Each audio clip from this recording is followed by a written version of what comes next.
Bonjour et bienvenue dans cette nouvelle vidéo. Alors comme vous le savez, il fait chaud, c'est l'été, et puis en plus on a des grosses vagues de chaleur.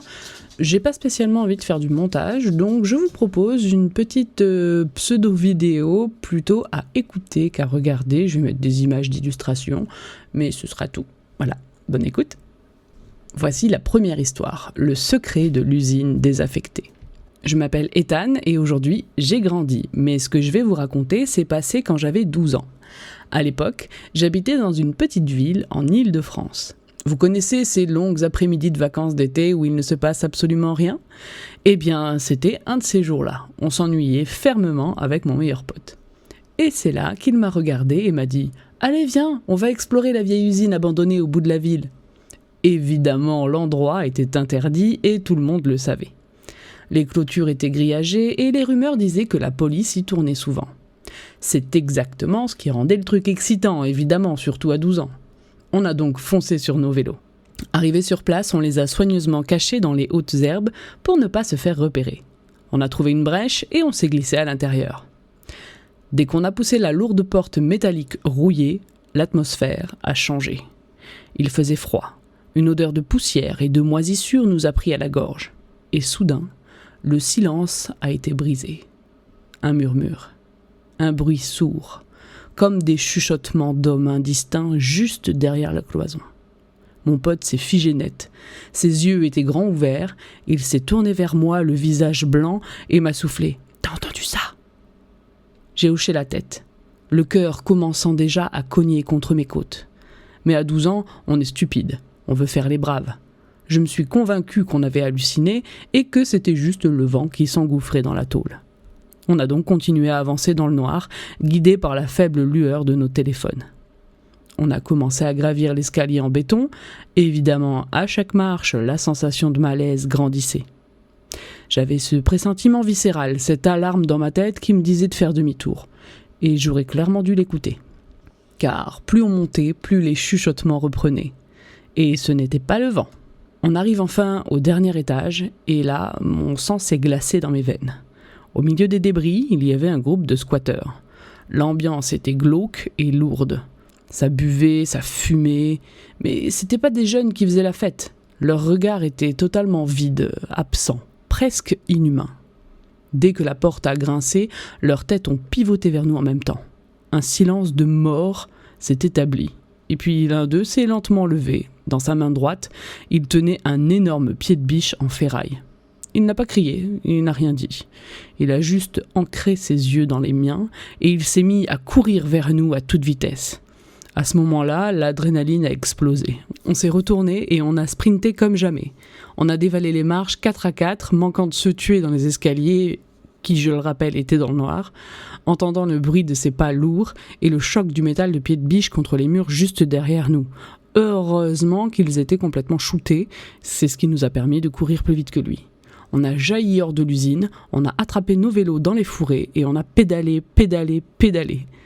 On a roulé pendant plus de 2 kilomètres sans jamais se retourner, les larmes aux yeux, le souffle quasi coupé, poussé par la terreur pure.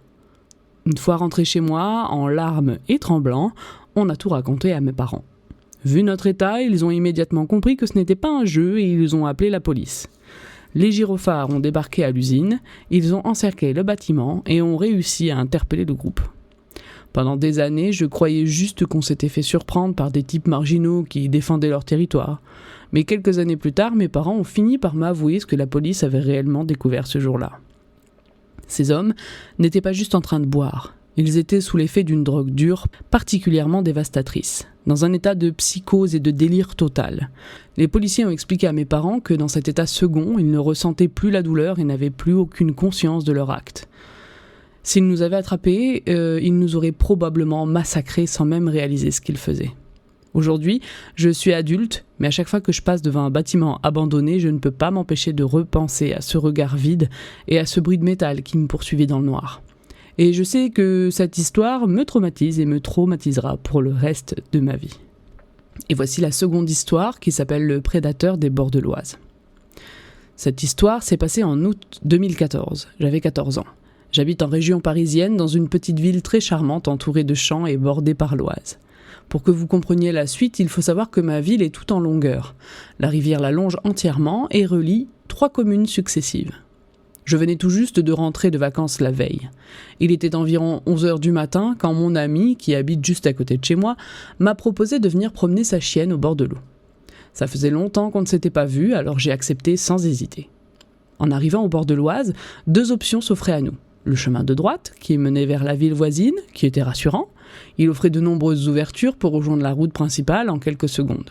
Et le chemin de gauche, lui, qui s'enfonçait dans une zone isolée, coincée entre les jardins des maisons et une forêt assez dense. Une fois engagé là-dedans, impossible de s'échapper vers la route. Vous vous en doutez, on a pris le chemin de gauche. Dès le départ, j'ai eu un pressentiment assez horrible, une angoisse viscérale, inexplicable. J'ai essayé de négocier avec mon amie pour prendre l'autre chemin, mais elle a insisté. Pour tenter de me rassurer, j'ai commencé à ramasser des gros bâtons en marchant. Mon amie rigolait, elle pensait que je paranoïais pour rien. On a marché pendant plusieurs minutes sur des sentiers de plus en plus étroits, la végétation se refermant sur nous. Finalement, on est arrivé sous un grand pont de chemin de fer, un endroit parfait pour se poser et discuter. Là, mon angoisse a un peu baissé. Pourquoi ?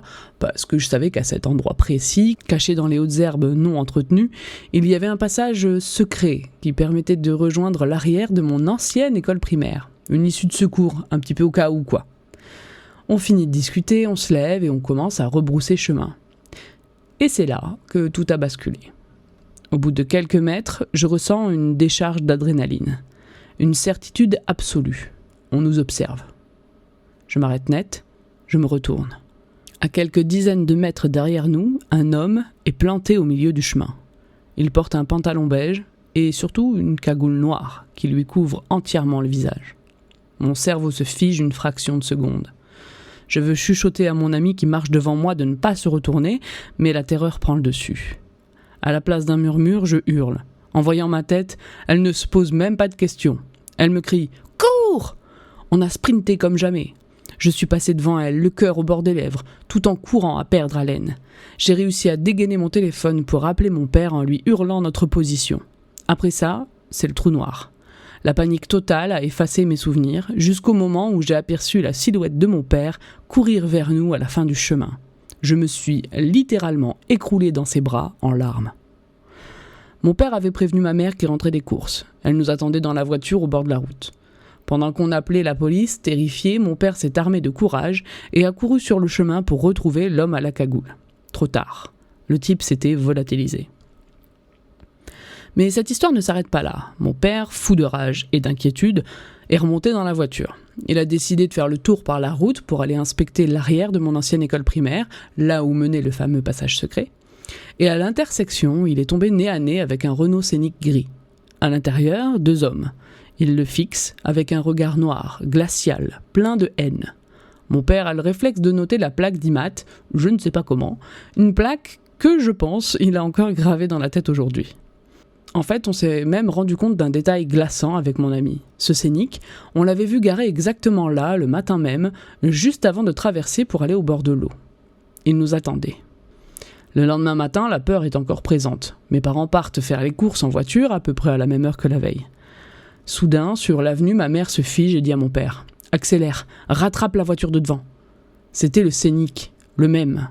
Quand le conducteur a jeté un œil dans son rétroviseur, je pense qu'il a reconnu le visage de mon père et le passager s'est retourné brusquement. Il a écrasé le champignon, il a grillé un feu rouge de manière ultra dangereuse et a disparu dans le trafic à toute vitesse. La police a mené l'enquête, mais ils n'ont jamais réussi à remettre la main sur ces hommes. Le Scénic s'est évaporé dans la nature.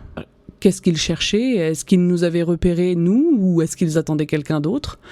Est-ce qu'ils comptaient nous coincer sur ce chemin sans issue en utilisant le passage secret de l'école pour nous couper la route ? Bref, cette histoire m'a traumatisé pendant des années. Aujourd'hui, j'en ai tiré une leçon que je n'oublierai jamais et que vous devriez tous retenir. N'essayez jamais de rationaliser votre peur. Quand votre instinct vous dit de fuir, écoutez-le, toujours. Et voici la dernière histoire qui s'appelle « Terreur sous la tente ». Quand cette histoire s'est passée, j'avais environ 8 ans. À cet âge-là, on est insouciant, on pense que le monde est un grand terrain de jeu et que rien de grave ne peut vous arriver. Ce soir-là, j'organisais une soirée pyjama chez moi avec mes 2 meilleures amies de l'époque, Marie et Julie. Moi, je m'appelle Lilia. Vers 18h, Marie a eu ce qu'on pensait être l'idée du siècle. Et si on dormait dans le jardin sous une tente ? Mes parents ont accepté à condition qu'on reste bien sagement dans le périmètre de la pelouse. Pour nous, c'était l'aventure absolue. On a installé la grande tente en toile, on a blindé l'intérieur de paquets de gâteaux, on a sorti nos consoles portables et nos lampes anti-moustiques. Les parents se sont couchés dans la maison et on s'est retrouvés toutes les trois, livrés à nous-mêmes, dans le noir du jardin. Qu'est-ce qui pouvait mal se passer ? Le début de la nuit se passe super bien, on rigole, on joue, et vers 2h du matin, Marie est la première qui finit par s'effondrer de fatigue et s'endormir. Julie et moi, on reste réveillés et on chuchote dans le noir. Et c'est là que l'ambiance a changé. À travers la fine toile de tente, on commence à entendre des bruits étranges. Des frôlements dans les buissons, des craquements de branches. Le genre de bruit qui te fait instantanément arrêter de respirer, tu vois. Avec Julie, on se regarde, le cœur battant. On décide d'allumer notre petite lampe de poche pour guetter les parois de la tente, cherchant la moindre ombre suspecte à l'extérieur. Mais rien. Le jardin a l'air désert. On essaye de se rassurer en se disant que c'est juste un hérisson ou un chat du quartier. Soudain, Marie se réveille en sursautant, le visage en sueur. Elle a fait un terrible cauchemar. On essaye de la calmer, mais avant même qu'on ait pu lui expliquer la situation, le bruit reprend. Cette fois, on est sûr, ce n'est pas un animal. Ce sont des pas lourds, lents, délibérés. Quelqu'un est en train de faire le tour complet de notre tente en marchant calmement dans l'herbe. La panique nous paralyse. Dans un réflexe totalement absurde de gamine de 8 ans, l'une de nous éteint la lampe en pensant « si on est dans le noir, il croira qu'on dort et il s'en ira ». Je pense que c'était peut-être la pire chose à faire, parce que dans le silence de mort qui a suivi, un nouveau bruit a retenti. Juste contre la toile, au niveau de l'entrée. Zzz. Le bruit d'une fermeture éclair qu'on tire lentement de l'extérieur. Par sécurité, pour qu'on puisse sortir facilement si on avait un problème, mes parents avaient choisi une tente, vous savez, avec le zip, 2 zips en fait, qui s'ouvrent des 2 côtés. Et l'inconnu était en train d'en ouvrir un. Il était en train d'ouvrir notre tente. La toile s'écartait centimètre par centimètre. Et là, mon cerveau a vrillé. La terreur a pris le dessus et je me suis mise à hurler de toutes mes forces. Julie et Marie ont même hurlé avec moi. Un hurlement de détresse absolue qui a déchiré la nuit. Heureusement, mes parents avaient la chambre qui donnait sur le jardin et avaient gardé la fenêtre ouverte. En entendant nos cris, mon père a bondi de son lit, a dévalé les escaliers et a jailli dans le jardin. C'est un homme assez imposant, mon papa. Il a foncé sur l'ombre qui se tenait devant notre tente et a réussi à plaquer l'individu au sol, au terme d'une lutte violente. Pendant ce temps, ma mère est arrivée en courant, armée d'un énorme couteau de cuisine, tout en hurlant au téléphone avec la police. Les forces de l'ordre sont arrivées, dans un temps record, sirène hurlante. Ils ont menotté l'homme et l'ont embarqué. Sur le coup, on était sous le choc. Mais on ne mesurait pas totalement la gravité de ce qui venait de se passer. On pensait juste avoir affaire à un rôdeur ou à un voleur. Ce n'est que bien plus tard, lors d'un repas de famille, où Julie et Marie étaient invitées d'ailleurs, que mes parents ont enfin lâché le morceau. Ils ont raconté ce que la police avait trouvé lors de la perquisition de la voiture de l'homme, garée à quelques mètres de la maison. Dans son coffre, il y avait une pelle, une grande bâche en plastique noir, et sur lui, un couteau. Mais le pire, c'est que ce type n'était pas juste un simple rôdeur avec de mauvaises intentions. La police a révélé que c'était un dangereux criminel recherché, un meurtrier. Et ce soir-là, si j'avais pas hurlé, si mon père n'avait pas eu ce réflexe, on ne se serait peut-être jamais réveillé. On a évité la mort à quelques secondes près. Aujourd'hui encore, je ne peux plus regarder une tente de camping sans avoir l'estomac qui se noue. Je vous remercie d'avoir écouté mes histoires. N'oubliez pas, si ça vous a plu, de mettre un petit pouce vers le haut et de vous abonner. On se retrouve vite pour des histoires, soit celles de Reddit comme celle d'aujourd'hui, soit des histoires un peu plus historiques. Voilà, je ne sais pas encore. À bientôt.